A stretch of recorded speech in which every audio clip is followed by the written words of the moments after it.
It's tail time. Man, the 1990s sure were a great and magical time, weren't they? The entire world was changing with the advent of newer and faster technologies, and nowhere else was that more evident than in gaming. Growing up, it felt like everyone around me had their first real 3D gaming experience. Families upgrading from what at the time were pretty dated Super Nintendos and Sega Genesises to N64s and PlayStations, entering a whole new dimension of gaming. 3D games were here to stay, and what we were living through would turn out to be, in retrospect, an era of growing pains and innovation that would change the way we look at gaming as a whole today, and no other genre showcased both of these things better than 3D platformers. Everyone has a favorite it feels like that they grew up with from this time period. For some, it was Mario 64 with its innovation in creating the baseline for what every game that followed would use, effectively cementing what it meant to be a 3D platformer. For others, it was Rare's offerings like Banjo-Kazooie, or maybe over on the PlayStation with Crash Bandicoot or Spyro. Hell, I'm sure there's a Bubsy 3D fan out there, but I'll never look them in the eye. Everyone had a horse in this race, and in a world of wild innovation and development, there I was, playing Gex 64. Well, you gotta start somewhere. I'm going to give a little bit of context going into this video, because nostalgia definitely plays a big part in my wanting to revisit Gex 3D. And I doubt I'm going to be totally unbiased here. This was my Mario 64, my Banjo, my Crash, my Spyro, my Bubs. I'm not even gonna finish that last one.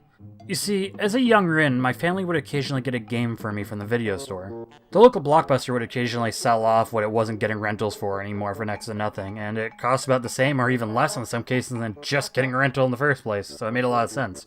It played a big role in me being introduced to some of what would become my favorite and less favorite games as a kid. And one quiet night, Gex was brought into my home in a dirty-ass old VHS case with a sticker on the front labeling it. And it blew my little mind. At the time, I'd never played anything like it before. I'd seen people play Spyro and Mario 64, sure, but I'd never actually experienced a 3D platformer for myself. And I played the hell out of it. Oh man, I just remember playing around in the hub for hours just because I thought it was so mysterious and interesting. And I felt like Gex was like this pinnacle of coolness. He was so awesome to me. He was like this Gecko wearing a suit, and little me sort of dug that. Yo, this is a little bit of tangent. Anyone remember those Sobe things? Sobe? Whatever. Anyway, I'm a little bit off topic, but like, I used to call them Gex juice. And like, I think I only actually drank them because there's a Gecko. Anyway, that's beside the point. It's been a long time now since then, and while I have gone back to play Gex Enter the Gecko a few times over the years, now that I'm an adult and played a lot of its contemporaries, I really just wanted to see how well it's truly held up all these years later. Are the memes justified? Should Gex remain dead with all the other failed 3D mascots? Was I just a kid that didn't know any better? Well, let's pop it in and find out. I was gonna make some kind of joke here about the PC version not working properly under Windows 10, but my version literally tripped my antivirus and infected the crap out of my computer, so PS1 version it is. Almost forgot the memory card. Just gotta get you in there. There we go. Gex Enter the Gecko opens with this fun little cutscene explaining why you're doing what you're doing, with Gex having this banter with some military-looking dudes who definitely have aged pretty badly, before opening with a title screen and menus. It kind of does this cool pan going through a bunch of areas here as you go to the menus that represent areas within the game as well. It's actually a pretty cool little sequence, and it transfers over to going to the save screen and stuff. Then boom! And there he is. It's Gex in 3D. You get a couple of options here, like changing some settings around, turning off some parts of the sound. We'll get to that. Entering a password if you so choose, don't need you anymore. And of course, starting the game.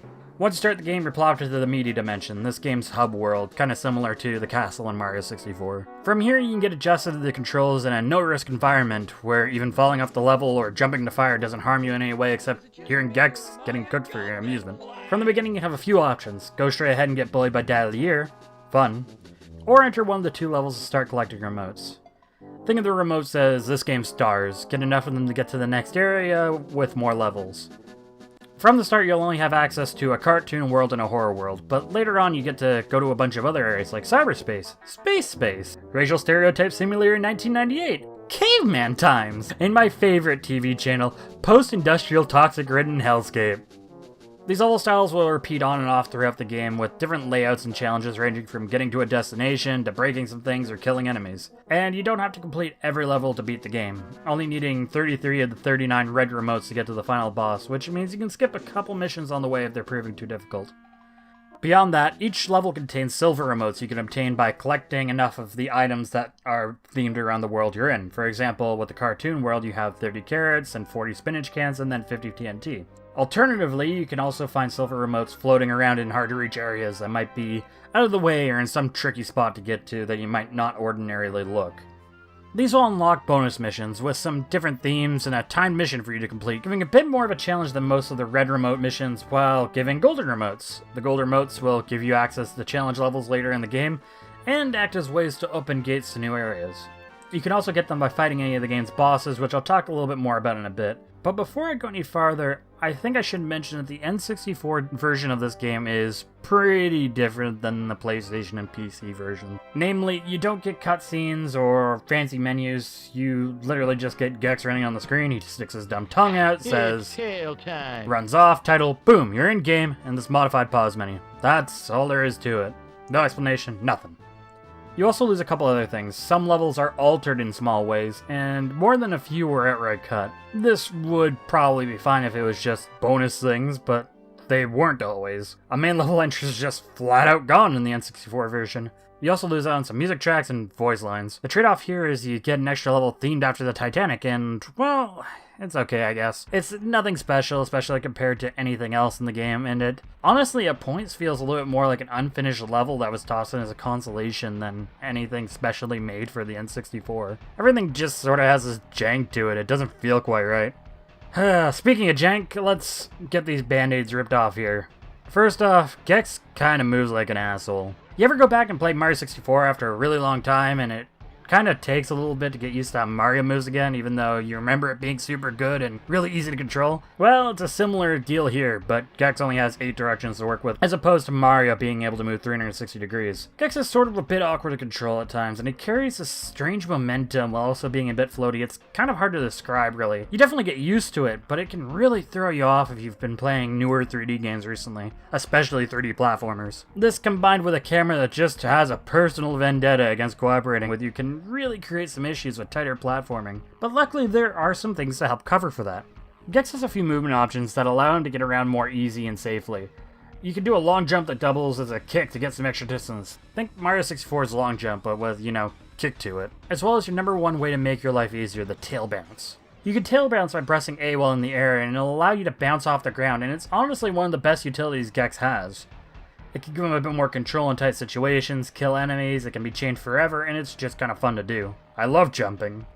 On top of it, you can also stick to some walls and crawl along them to get to otherwise unreachable areas or solve puzzles, which, while limited, is pretty cool. It's also worth noting that Gex can use his tongue to grab onto platforms if he just narrowly missed it and pull himself up, which makes a lot of areas way less infuriating than I imagined they'd be otherwise. Even if the tongue grab itself isn't the most consistent thing in the world either. The other band-aid to take off is this game has a few fog issues, but honestly it's never really invasive, just noticeable. It actually makes some areas a little bit more intriguing, and it has a fair trade-off. While there is fog, the game itself for the most part is visually aged pretty well in my opinion. This game could easily pass as a later release than it is, or I dare say it might have been perfectly acceptable still as an early PS2 game. There are some exceptions here and there, but as a whole, visually this game's held up pretty well. Gex himself looks just fine and gets different cautions depending on the level he's in. Environments look solid overall, and the style of the game allows it to get away with its enemies and environments looking a little bit blocky. If I had any real complaints visually, some of the enemies have aged pretty badly compared to others, mostly in the horror level, even if those ghosts still scare me. Oh god, oh no, get away from me! But let's get to the real complaint everyone has about Gex. Even those of us that haven't played the games. This dumb asshole talks. And he talks a lot. And you're either gonna love his dumb references like I do, or he's gonna feel like nails on a chalkboard mixed with Bubsy times a million. I really never see an in-between, it feels like. It's kinda one or the other. As a kid, I absolutely loved his dumb comments and one-liners, and as an adult, I understand a lot more of the jokes, and I kinda love his dumb references, even if some of them have aged,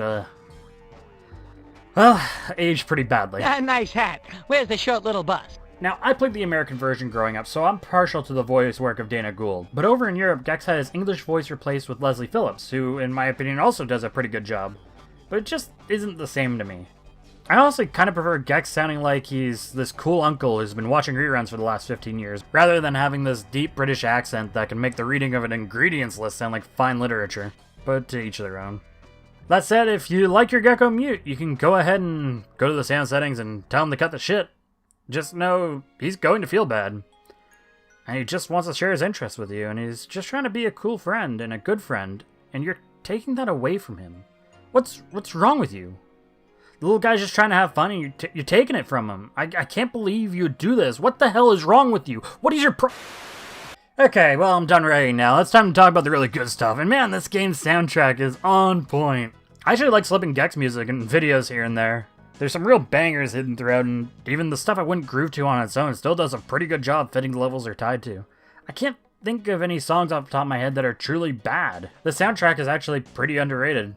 In the non-N64 versions, you also get variations of the music and different levels sharing a theme, helping each area stand out a little bit more, even if ideas end up being reused.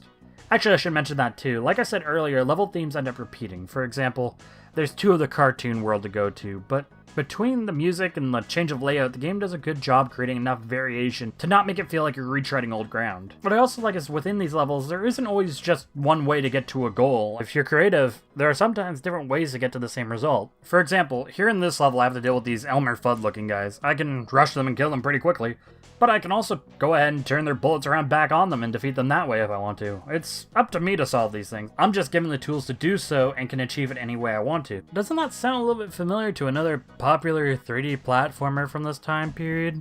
It's me, Gexy! I also really like the sense of progression this game has. In the beginning, there's hardly anywhere you can really fall off to your imminent death or die really quickly. Hell, in some places it'll literally just pick you up and plop you somewhere else rather than just outright letting you fall to your doom. But as you go on, the levels start to get more difficult, and suddenly you have areas you can fall from and die. There's more obstacles than just some weak enemies blocking your path. As you get better at the game in turn asks more from you, and ends up culminating in the final stage of the game, Resopolis. A huge gauntlet that takes everything you learn throughout the game and puts it into one final challenge run with multiple areas to get through. And man, as a kid, beating it for the first time, there was no rush quite like it, and honestly, I know it's nostalgia, but there's still something pretty exciting about me getting through it even all these years later. The bosses in this game also don't get a lot of credit.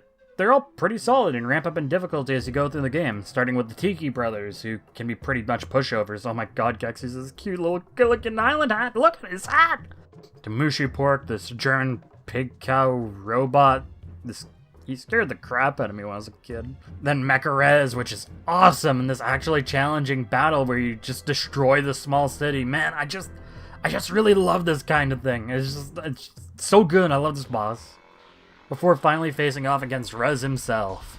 The final boss, and he actually has a pretty awesome two-phase fight, which starts with dodging these missile shots, running away from him, and then knocking him into this electrical field after he charges at you before turning into a giant, and then you have to drop giant TVs on his head. I love this boss. Oh, he's awesome. You even get this little elevator ride going up to him, which builds a little bit of suspense before facing off for the first time, even if every other time after you inevitably die a bunch, you have to keep going up, and it's just not very fun anymore. After you beat the game, you're rewarded with this little cutscene where Rez pulls a Darth Vader and Gex has none of it and just kills him, and boom, credits. If you end up collecting everything, you get this weird bonus cutscene too, where Gex is in a hotel room with some lady, and I guess it's, well... It's tail time. And that's Gex Under the Gecko, so is it really that bad of a game? Look man, I still stand that Gex is one of the top 3 things ending with X that I've experienced. For those wondering, the other 2 are Vex and Tex-Mex. I'm talking about Gex in 2021. What did you think was on this list? Now, you might have noticed throughout this video I've been mentioning Mario 64 a lot, and that's for a good reason. You see, Gex 3D came out in January 1998, just about a year and a half after Mario 64 went ahead and defined an entire genre. In between these 2 releases, the closest contemporaries to Mario 64 were Crash 1 and 2, Croc, Bubsy 3D, and maybe like Chameleon Twist, if you want to count that one.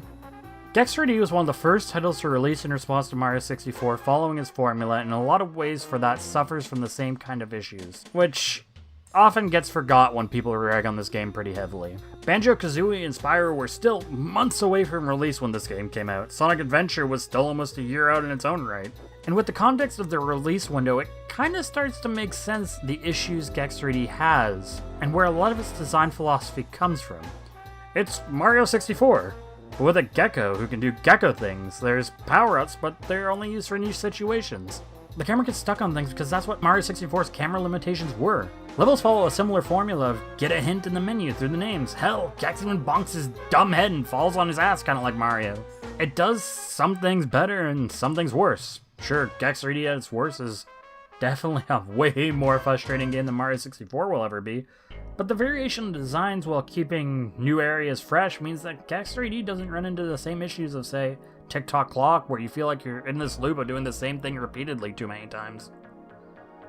Gex can be both more forgiving and way more brutal at times, but I never truly felt like I was being cheated. Long levels had checkpoints to bring you back if you somehow screwed up and died.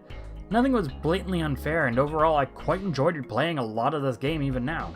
Am I biased in saying this? Probably.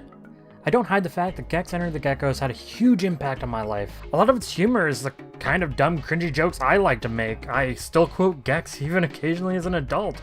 Hell, Kaz, Sliv, Porkchop, are you listening? If you want someone to blame for my obsession with my weird stylistic choices that I make with graphic design on this channel, boom! It started here. Play through Resopolis and get me! Hell, one of the first videos I ever even created for YouTube was this fake Brawl trailer featuring Gex as a newcomer, even though he would never be in a Smash Brothers game in a million years. Of course I'm biased.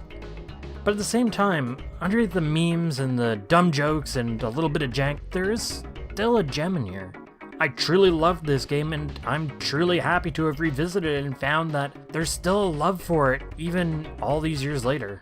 It might not be everyone's thing, and it might not be yours, but there's still a real gem in here. And sure, it doesn't shine like a star in the sky, but it's still green, and that's exactly what I wanted it to be. Thank you for watching.